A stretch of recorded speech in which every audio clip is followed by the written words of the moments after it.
When was the last time you picked up your phone without any clear reason, and then wondered how 10 minutes disappeared? That small moment tells us something important about the modern mind.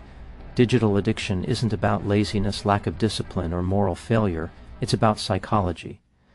More specifically, it's about how attention works and how well-designed digital systems know exactly how to capture it. From a psychological perspective, attention is a limited resource. We don't have unlimited focus. We have a finite amount, and whatever repeatedly takes it begins to shape how our brain functions. Platforms are built around this reality. Notifications, infinite scrolling, and unpredictable rewards are not accidental features. They are psychological tools, closely related to what B.F. Skinner described in his work on reinforcement. When rewards are unpredictable, behavior becomes persistent. The brain learns very quickly to keep checking. What makes this especially powerful is that the reward is rarely the content itself. It's the possibility of something interesting, a message, a like, a new video, or a piece of information that might matter. That might is the hook. The brain releases dopamine not when we receive the reward, but when we anticipate it. Over time, anticipation becomes the habit. This is why many people report feeling mentally tired but oddly unsatisfied after long periods online. The brain has been stimulated but not nourished. In books like Stolen Focus by Johann Hari, the idea is clear, constant stimulation fragments attention. Instead of deep thinking, we move into a state of continuous reaction. We respond, scroll, tap, and swipe, but we rarely pause. Attention control is not about forcing yourself to focus harder. That approach usually fails. The mind doesn't respond well to constant self-criticism. Instead, attention control begins with understanding the environment. If your phone interrupts you every few minutes, the problem isn't your willpower. It's the system around you. Psychologically, the brain needs uninterrupted time to enter deeper states of focus. Without that time, thinking becomes shallow, memory weakens, and emotional regulation suffers. This is why people often feel more anxious after heavy screen use. The nervous system never fully settles. There is also an emotional element. Digital spaces offer quick relief from discomfort. Boredom, loneliness, stress, or uncertainty can be instantly numbed. But when discomfort is avoided too often, tolerance decreases. The mind becomes less patient, less resilient. Silence starts to feel uncomfortable, even threatening. Regaining control doesn't require abandoning technology. It requires intentional use. Small changes matter. Turning off non-essential notifications, creating spaces in the day where the phone is not within reach, allowing boredom to exist without immediately filling it. These moments feel uncomfortable at first, but psychologically they rebuild. De-attention. Books like Deep Work by Cal Newport emphasize that focus is a skill. Skills can be trained. When we protect attention, we protect clarity, creativity, and emotional balance. Attention determines what we notice, what we remember, and ultimately, how we experience life. Digital addiction thrives in automatic behavior. Attention control grows through awareness. The more conscious we become of how our mind is being pulled, the more choice we regain. Not control through force, but control through understanding. The real question is not whether technology is good or bad. The real question is this: are you choosing where your attention goes, or has something else been choosing for you? Digital addiction is often misunderstood because we explain it in moral language instead of psychological language. People say they are weak, lazy, or lacking self-control. But the brain doesn't experience digital platforms that way. The brain experiences them as training environments. Every time you open an app, respond to a notification, or scroll without intention, your brain is learning, not learning facts, but learning patterns. It's learning what to seek, what to expect, and how quickly to demand stimulation. From a psychological standpoint, this is conditioning, not failure. The brain is designed to adapt to its environment. When an environment provides fast rewards, frequent novelty, and constant feedback, the brain adjusts accordingly. Dopamine, often misunderstood as a pleasure chemical, is actually more about motivation and anticipation. Each alert, vibration, or visual cue signals the possibility of reward. Over time, the brain begins to crave the signal itself, not the outcome. This is why people check their phones even when they don't expect anything meaningful to be there. What makes digital conditioning so powerful is repetition. Conditioning doesn't require intense stimulation, just consistent exposure. Checking a phone dozens or hundreds of times a day trains the brain to associate stillness with boredom and stimulation with relief. Gradually, the threshold for satisfaction increases. What once felt engaging now feels dull. and attention becomes restless. This isn't because the person is broken, but because the brain has adapted exactly as it was designed to. Psychology shows us that behavior follows reinforcement. When a behavior is rewarded, it strengthens. Digital platforms reward attention immediately and unpredictably, which is the most effective form of conditioning. This is why breaking the habit feels uncomfortable. The brain isn't resisting change out of stubbornness, it's responding to the removal of a learned reward system. Understanding this shifts the conversation from shame to strategy. If addiction were simply weakness, judgment might help. But because it is conditioning, awareness and environmental change are far more effective. When people reduce cues, slow down interactions, and reintroduce moments of quiet, the brain gradually recalibrates. Attention doesn't disappear forever. It recovers when the environment allows it to. Once we understand that digital addiction is not a character flaw but a conditioned response, we stop attacking ourselves and start working with the brain instead of against it. Attention is not something we simply possess, it is something that is constantly being shaped. Every environment trains attention in a particular direction, and the digital environment trains it towards speed, novelty, and constant switching. When people say they can no longer focus, what they are really describing is a mind that has been conditioned to expect rapid stimulation. The brain has learned that if something becomes slightly demanding or slow, relief is only one tap away. Psychologically, attention functions like a spotlight. Wherever it is pointed repeatedly becomes brighter and easier to return to. In the digital world, that spotlight is pulled from one object to another in seconds. Messages interrupt thoughts, notifications interrupt emotions, and feeds interrupt reflection. Over time, sustained attention begins to feel unnatural, not difficult but unfamiliar. This is how attention is fragmented, not through force, but through training. One of the most important things to understand is that attention is now a commodity. Platforms are not neutral spaces. They are designed to compete for your focus, because focus can be measured, sold, and monetized. Algorithms learn what holds you just a little longer and then give you more of it. This creates a feedback loop where attention is guided without conscious awareness. The mind believes it is choosing, but psychologically it is being nudged. Fragmented attention has real consequences. Memory weakens because memory requires focus. Emotional regulation suffers because the brain never fully processes experiences. Even motivation declines, because motivation depends on clear goals, not constant distraction. Many people describe feeling busy all day but accomplished very little. Psychologically, this happens when attention is spread thin across too many stimuli. Books like The Shallows by Nicholas Carr describe how constant digital engagement reshapes thinking patterns. The brain becomes efficient at scanning but less capable of deep understanding. This doesn't mean intelligence is lost, but it does mean the style of thinking changes. Quick reactions replace thoughtful responses. Regaining control begins with recognizing that attention follows structure. When the environment is chaotic, attention becomes chaotic. When interruptions are reduced, attention naturally stabilizes. This is not about resisting technology, but about setting conditions that allow the mind to function as it was designed to. When attention is protected, thinking deepens, emotions settle, and the mind regains a sense of direction that distraction quietly takes away. At the center of digital addiction is a simple psychological loop. Hat repeats quietly throughout the day. A cue appears, attention shifts, a small reward is delivered, and then the cycle resets. This loop is so efficient that it often runs without conscious awareness. A vibration, a sound, or even a moment of boredom is enough to trigger it. The brain doesn't ask whether the action is necessary. It simply responds. This loop works because it mirrors the way learning naturally occurs. The cue creates anticipation, the action provides engagement, and the reward delivers relief or novelty. Over time, the brain begins to associate the cue with emotional comfort. Stress, uncertainty, or even mild discomfort becomes a signal to check a screen. The behavior is not driven by enjoyment, but by regulation.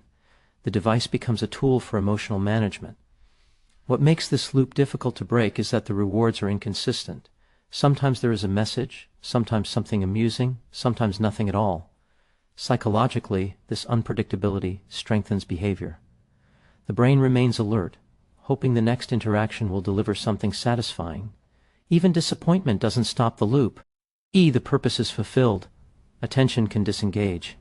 Being used by technology, on the other hand, is characterized by drift. One action leads to another without intention. Minutes become hours, and the mind struggles to recall what it was actually seeking. Psychologically, this difference matters, because choice strengthens a sense of control, while drift weakens it. A loss of control often leads to frustration, guilt, and mental fatigue. People may say they relax online, but true psychological rest requires disengagement, not stimulation. Continuous input keeps the brain active even when the body is still. Another key factor is identity. Digital environments encourage comparison, performance, and constant evaluation. Likes, views, and reactions subtly signal worth. When attention is repeatedly directed toward how one is perceived, the self becomes externally anchored. This increases sensitivity to feedback and reduces internal stability. Instead of asking what matters, the mind begins to ask what performs well. Books, like Amusing Ourselves to Death, remind us that entertainment shapes how we think, not just what we consume. When everything is packaged for engagement, depth feels demanding. Reflection feels slow. Over time, the mind may resist anything that does not immediately reward attention. Reclaiming agency does not require rejection of technology. It requires redefining the relationship. Simple practices like deciding in advance how long to use an app or closing it immediately after a task reintroduce boundaries. Boundaries are psychologically protective. They reduce decision fatigue and preserve mental energy. When technology is used deliberately, it becomes a resource. When it is used habitually, it becomes a drain. The shift from being used to using is not dramatic, but it is powerful. It restores attention to its rightful role as something we direct, not something that is taken. Boredom and silence have quietly become unfamiliar experiences, yet psychologically they are essential states for a healthy mind. The modern digital environment treats boredom as a problem to be solved immediately. A few seconds of waiting, a moment of discomfort, or a gap in stimulation is instantly filled with a screen. Over time, the brain learns that boredom is something to escape rather than something to pass through. This learning has consequences. From a psychological perspective, boredom is not empty time. It is a signal. It tells the mind that stimulation has paused and that internal processes can begin. Creativity, self-reflection, and problem-solving often emerge from these quiet spaces. When external input stops, the brain turns inward. Thoughts connect, emotions are processed, and meaning is constructed. Without boredom, these processes are interrupted before they can begin. Silence plays a similar role. Silence allows the nervous system to downshift. Constant noise, information, and visual input keep the brain in a state of alertness. Eve. When content feels relaxing, the mind is still reacting. Silence removes the need to respond. It gives the brain permission to rest in a way that scrolling never provides. This is why people often feel clearer after a walk without headphones, or a few minutes alone with their thoughts. Psychologically, avoiding boredom reduces emotional tolerance. When every uncomfortable feeling is immediately distracted away, the brain never learns that discomfort is temporary. Anxiety increases because the mind becomes dependent on external regulation. The ability to sit with uncertainty, frustration, or restlessness weakens. This makes life feel more overwhelming, even when nothing serious is happening. Books like Digital Minimalism highlight that a meaningful life requires space. Space to think, to feel, and to decide without constant influence. When boredom is removed, attention is always occupied but rarely fulfilled. The mind stays busy yet unsatisfied. This is not because it needs more stimulation, but because it needs less. Reintroducing boredom and silence does not require drastic changes. Small moments are enough. Standing in line without reaching for a phone, sitting quietly for a few minutes before bed, allowing the mind to wander instead of directing it constantly. At first this feels uncomfortable. That discomfort is not harm. It is withdrawal from overstimulation. Over time, something shifts. The mind becomes more patient, thoughts slow down, attention deepens, silence no longer feels empty, it feels grounding. Boredom no longer feels threatening, it feels like space. In a world that never stops talking to us, choosing silence becomes an act of psychological strength. Regaining attention does not require extreme solutions or complete disconnection from the digital world. Psychologically, the brain responds better to consistency than to intensity. Sudden digital detoxes often fail because they remove familiar coping tools without replacing them. The goal is not to eliminate technology, but to change how the brain relates to it in everyday life. One of the most effective strategies is reducing friction. When access is too easy, behavior becomes automatic. Small barriers restore choice. Keeping the phone out of immediate reach, logging out of distracting apps, or turning the screen to grayscale reduces the pull of constant checking. These changes work because they interrupt the automatic cue-response cycle, giving the mind a moment to decide rather than react. Another powerful approach is time-based structure. The brain likes clear boundaries. Designating specific times for checking messages or social media prevents constant mental switching. When attention knows there will be a planned opportunity to engage, it becomes less restless in the meantime. This reduces anxiety and improves focus without requiring constant self-control.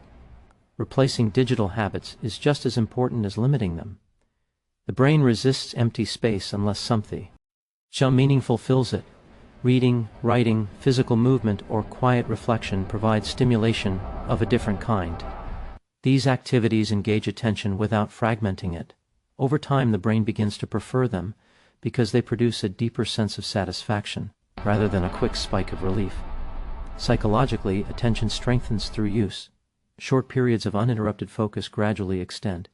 Even 10 minutes of focused work without interruption trains the mind to stay with a task.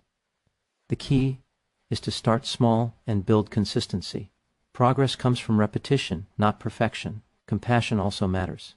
Many people approach attention control with frustration and self-criticism. This increases stress, which ironically drives more distraction. Understanding that the brain has been conditioned allows for patience. Change feels uncomfortable because learning is taking place. That discomfort is a sign of adjustment, not failure. Books like Atomic Habits remind us that small changes compound over time. Attention is rebuilt the same way. One intentional choice at a time. One moment of awareness repeated daily.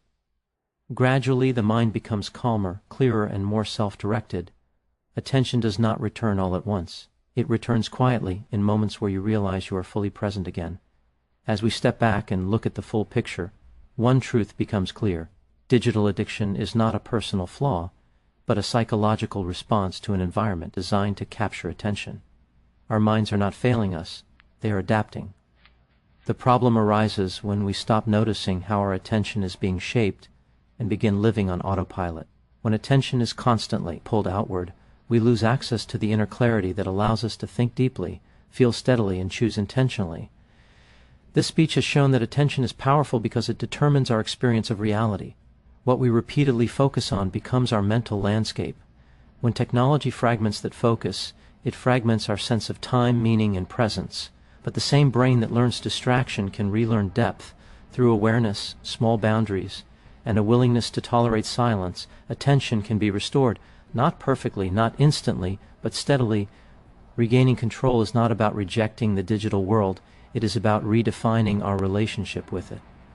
When we use technology with purpose, allow boredom to exist, and protect moments of uninterrupted thought, we reclaim something essential. We reclaim the ability to be present in our own lives rather than constantly reacting to someone else's design. Thank you for giving your attention to this conversation, especially in a world that constantly competes for it. I wish you clarity, balance, and the strength to choose where your attention truly belongs. Good luck, and thank you.